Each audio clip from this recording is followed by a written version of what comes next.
What's up, y'all? I'm Coltrane. Just a old boy from southeast Louisiana. I'm gonna start this YouTube channel because a couple of buddies of mine said that they thought it'd be a pretty good idea. Said that people might like to tag along with me and see the things that I do from day to day. Which really all I really do is work, hunt, fish, trap. As far as trapping goes, only thing I really target necessarily is wild hogs, feral hogs. Starting to become a real issue in this area. Destroying, every year we plant ryegrass field for cattle and plant food plots for the whitetail. They destroy all of that, obviously. They destroy all the native habitat. They compete with our whitetail population for food and for water and shelter, everything else.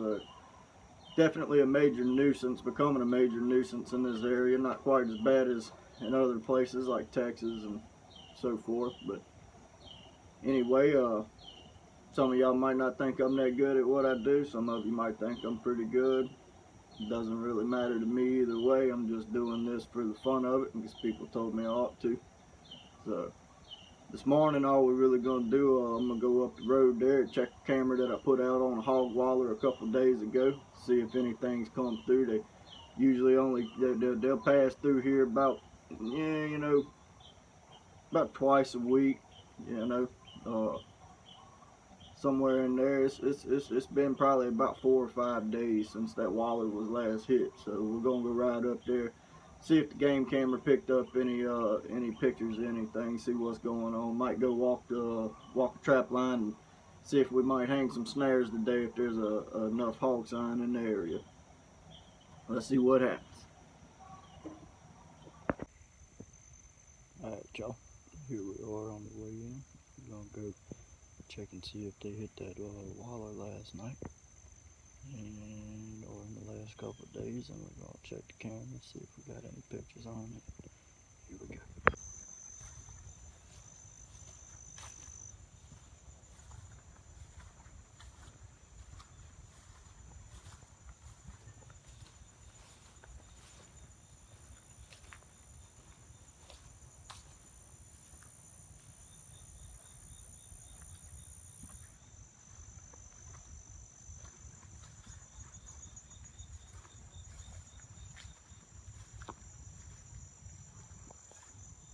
There's a pretty decent hog crossing right there. They hadn't hit it in a while, but time to time they'll be cutting across there like crazy. Some rooting over here. You see where they rooted up the sides of the road and all.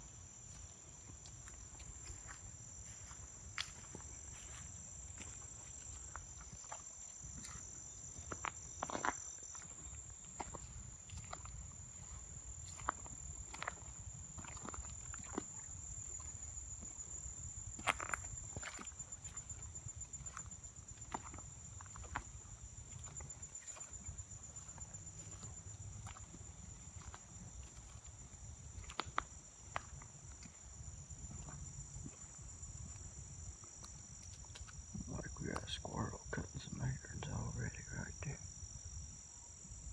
Hell yeah. These trees are producing acorns real good already this year. It's a real good sign. As long as we don't have any kind of crazy hurricanes or anything come through, be good to go. So here we are. This is a pretty heavy crossing right here. As you can see, the trail where they're coming through, right there, coming around that dirt, underneath of that tree. They're cutting on across the ditch right here. Don't look like they came through last night.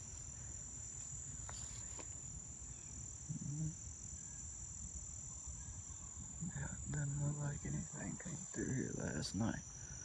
Right over here on this side, this is where that wall is at. It's been real dry lately, so they've been coming in and they've just absolutely turned this ditch right here into a wallah for a good 20-foot span of it.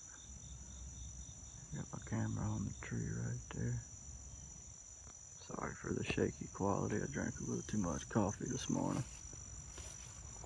Let's go check the camera. You can see where they're cutting through right here. That's where they're crossing from the other side. Coming through right there. Down across the road. Wallowing all down in this ditch. Going back across yonder. They're actually walking all up and down this ditch bank right here. Or the ditch bottom rather. Yeah. There's actually a couple of decent sized pigs in here. Oh, that track right there. That's probably about a 100-pound pig, 120-pound pig possibly. You can see, get a better idea for the little wallowing they're doing in here. So, no luck on the camera, but I already knew that because you can tell by looking up the hog wallow there that nothing's been through here in probably about 5 or 6 days. But something that I do want to show y'all while we're right here, the reason other than the wallow that I set the camera up on this crossing, you can see that mud marks on the trees right here, back there. So there's mud marks on these trees all the way through here, and these are actually pretty good indicator of the size of pig that you may be dealing with. So as you can see, this one right here, you can see it's about the pig standing right here at the bottom of the tree. You know, you're probably looking at it. Yeah, get a better idea for it back here. You see that one on there? That's probably a good 120, 150 pound pig. This is probably not the same pig. Let's rub the tree. Here's some more rubs over here, more rubs. And basically they're marking territory, scratching itches. They wallow in the ditch like that, in the mud like that, for those of you who don't know, because a hog doesn't have any sweat glands. They don't have a way to cool down their bodies naturally like we do through the sweating process. So what they do is they wallow in the mud and in the water, and obviously it cools them down, keeps their body temperature down, and also the thick mud being lathered all over their body helps to keep parasites like, you know, fleas, ticks, mosquitoes, that type of thing, buck flies, horse flies, all those different kinds of little parasites it keeps from, you know, bothering them quite as bad. So here's another one of these real heavy crossings on this road here. It's you know, it looks like mainly deer are coming across right here at the moment. Now obviously, you know, anything cross wherever in the hell it feels like crossing, but these tracks down here to me appear to be deer tracks. A hog will usually go all the way through the ditch, through the bottom down there, cut a big old trench, big nasty wallowed out patch. You know, because they don't have the jumping ability that a deer does. You know, these look like there's a couple of little fawns that are living up here with their mama, and I believe that's probably what that is. Those little fawns coming and just walking across there, sliding down, walking across. They've been bedding up here above the house. They've actually been bedding up over here in all this privet hedge over here across the road.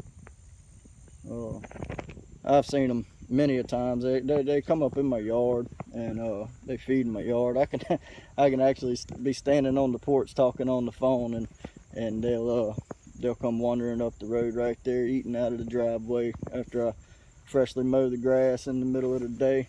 Yesterday, a buddy of mine seen them up the road in broad daylight. They was out in the middle of the pasture over there eating. So they some pretty little things. They big old healthy fawns. I think that's what that is. Another real heavy deer crossing. Deer, pigs. You don't really want to set snares up in an area like this because, you know, this is such a well-used crossing, and it's so open right here. You see how everything is just, it's not funneling through any kind of really tight brush or anything like that that would be more typical to, you know, primary hog use. This is more, I mean, hogs I'm sure are crossing here, but deer are crossing here entirely too much. You definitely wouldn't want to set up a snare on something like that. That's how you mess around and catch a deer, and that's the last thing you want to do. Alright, so this is a spot that I've actually caught a couple of hogs at. I've caught 3 hogs right here. I caught a boar that was probably about 150 pounds, 160 pounds possibly. And I caught 2 smaller hogs at the same time that they were probably, one was probably about 55 pounds, the other one was about 60. And anyway, this is the spot right here. So the hogs come in, they're crossing the road at that trail right there. They're coming across the ditch, they rub against this tree here, marking territory, scratching themselves, communicating with other hogs right away. Then they've got a wallow underneath this pine tree here that what they do is they ring this tree right here. As you can see, multiple hogs will come in, they'll walk around here, they'll ring this tree, they'll wallow in this hole right here. And this, you can see, was a snare that I had caught a pig on. I cut it off of the pig, cut it loose. And over here, that's a set that I caught the boar hog on. And also I had a hog probably about about 350 pounds that actually broke a snare right there. And this snare that it broke was rated for about 1,600 pounds. So this is a set right here that I caught 2 pigs at the same time. And what it is I had one set up here and I had one set up over here on the other side of the tree. And at the time there was more brush, more of this privet hedge type stuff, you know, stuff like this right here. There was a lot more of that at the time. It was a lot thicker, and I had my set up hanging off of that. And at the time the pigs were coming in, and they had 2 little funnels. They were coming through right here, and they were coming through over here. And like I said, it was more brush. They were funneling through that brush, and I set up on those little funnels, the tunnels, if you will, through the privet hedge is where I set my snares. They came in, you know, multiple hogs came in, and 2 of them happened to go to each side of the tree, and bam, got them. This tree over here, I had a set on it as well. They kept knocking it down, so I just kind of set it in the weeds right there and just kind of forgot about it for the time being. But anyway, looks like we got some fresh tracks right here. That pig's probably about 80 pounds, 75, 80 pounds possibly. Looks like it's been coming in, rubbing on this tree a little bit, so we may very well go get a set from the house and set a new snare on this tree. Leave it set for a few days. We'll come check it each morning, see what's going on with it, and we may or may not catch one. Here's a pretty good indicator on this little tree right here for the pig. They're smaller trees, you know, they can bend them down real easy. It's kind of hard to really tell, but you know, these tallow trees right here rubbed completely smooth, almost like cattle have been rubbing them. So, and then there's mud splashed all up this tree where the hog was, you know, probably standing up on it. No telling what it was doing, but mud splashed on the tree. Thought this was kind of funny. Look at this little wallow right here, little hog wallow. That little old baby come in there wallowing around in the mud. Boy, he sure would be good on the pit, wouldn't he? So when I was back here the other day, I was messing around doing a little work getting ready for the coming deer season this year. And the power line company come through in early summer, and they cut all the limbs and all back from the power line, which saved me a whole lot of work because I needed to do it anyway to kind of clear up down this shooting lane here, down this power line. And you know, they came in and did it for me, trimmed it all up. Problem is, man, they left gigantic piles of limbs. I mean, it was just piles of limbs like that everywhere. And on that side of the road, it's not really a big deal because my box stand sets at that point over there. You can't see it from here. It's kind of tucked off to the side. On that side of the road, it's not a big deal, but they had this stuff piled out over here So I had to come through, pile it all up, and light it on fire, baby. It was a hell of a fire. I got rid of a bunch of the old tall grass. Here in the next couple of days, I'm gonna be getting the tractor over here and getting a bunch of bush hogging done. I gotta get I got several acres that need bush hogging for the road and my food plot.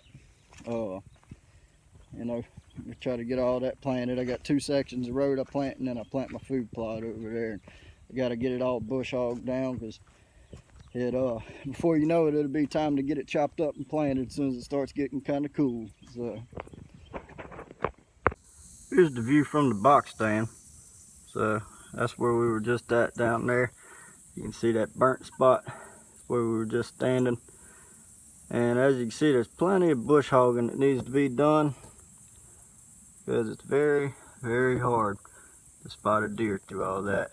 It doesn't look all that tall from here, but it's about 2 times as tall as the deer are around here. So by the time they get out of all the tall stuff on the left, they cut across that road right there, you ain't doing nothing but catching a glimpse. Over here, out in front of here, I'm gonna cut all this down a little bit just for the hell of it. And that, my friends, is my food plot.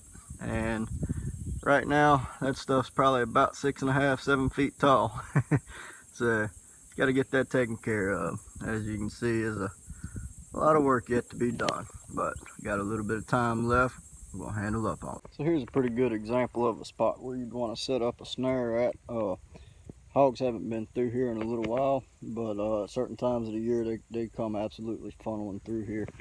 There's a bunch of this brush from another section of the power line that they came through and cut down, and the pigs have been funneling through right here. And like I say, they haven't used it in probably about a week, and it's been really dry lately. But this would be the ideal place if there was heavy pig sign here and this trail was being heavily used. This would be the ideal place. You'd want to set your snare on this little oak tree right here. You'd want to set it about, you put your tree cable up at about 5 feet, and I'll have plenty of videos in the future, you know, where I'm setting up snares, demonstrating how to set up snares, ideal scenarios, all of that type of thing. But you'd want to set your tree cable about 5 feet, and then you'd open up your snare to a loop of about between 12 and 16 inches, depending on what size hogs you have coming through. And of course, you can determine that, you know, by the size of the tracks. You can determine it by the height of the mud rubs on the trees. You could put a camera out, get pictures of them. Lots of different ways to determine how big the hog is. You'd open up your loop on your snare to 12 to 16 inches, and you would want to set it between the same heights off the ground, but really more between 8 and 16 inches probably off the ground. I like to stay a little lower. Lower you stay, safer you're going to be in regards to not catching a deer. Like I say, as I've said before, that's the last thing you want to do is catch a damn deer. So lower you set, better off you are. Obviously, with a significantly larger hog, you'll have to raise it up a little bit. It's always running a chance at catching a deer. It's better for that hog to knock that set down and catch him in another one somewhere, maybe on a ditch crossing or something where he's got his head down, going up or down the ditch bank, where you get him in a little bit more of a bind, makes him a little bit easier to catch without running the risk of killing something we're not trying to kill. So dry right now, the baby hogs are resorting to wallowing in little bitty old low spots like this. That's all this is just an old rut. Actually, it's a old logging truck rut, and anywhere they can find a little moisture. That's why I'm kind of thinking about going back there down in the swamp a little closer to the river, back there around a little more mud and water, and see if we can't possibly locate a little more hog sign than what we got right here. Probably won't be doing that today though. It'll be in the near future. Now here's an old mud rub from my buddy. Most likely my buddy that broke that snare last year that I was telling y'all about. Look how high up that pig rubbed that tree. He ain't no little one. He's quite a beast. The top of his shoulder blades, the top of his front shoulders was probably about waist high on me. I'm telling you, the pig was between 350 to 380 pounds. He was huge. So all in all, right now, it's not enough hog sign and entirely too much deer sign for me to really feel comfortable setting up anything. You know, I mean, we saw that little bit of pig sign back there.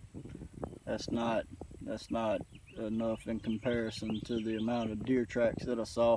I mean, anywhere that the ground was a little soft, anywhere that the pine straw was a little thick, the leaves were thick, I was seeing deer tracks, and a lot of them were way smaller, you know, fawns, little babies. So obviously, with that being said, that amount of deer in the area, that little bit of hog sign, and especially that amount of fawn tracks, we don't want to go setting up any snare traps. It would not be a very safe thing to do. Pretty soon I'm going to have some cage traps built. I work a buddy of mine's cage trap every now and then. I'm just an old poor boy. I'm a carpenter, I guess you'd say. Things are kind of slow right now as far as work goes, so I don't really have the money to go and buy the material that I need to get these traps built. But there is about 3 or 4 spots that I want to put some good cage traps, and those I could be working year round. It wouldn't really matter what you know, as far as how much deer sign was in the area. I can just bait the trap with some good hog bait, some good hog wild, hog magic, get them in, and a lot higher success rate at a time, you know, as far as quantity goes, with your cage trap. Snares are a good way too, especially to get your bigger pigs that are trap smart, that are going to be kind of wary of going into that trap. A lot of times you'll only catch the smaller ones, you know, from little bitty newborn baby pigs all the way up to, you know, about 150 pounds. And it seems after that, like I say, they get kind of trap smart. They're kind of weary of going in there. Hogs are very, very, very, very intelligent animal. They can communicate with each other. They teach each other things. And regardless of what anyone says, I'm going to tell you right now, a hog has the ability to reason. Don't ever doubt that. When you're shooting hogs in a trap, that hog has the ability to see what's happened to his fellow pigs and understand what's next. A lot of times you can see it. They know what's next. So a hog's a very smart animal. Don't doubt that for a second. Anyway, it's been really great walking around with y'all today. I enjoyed it, and I'll be uploading more videos soon.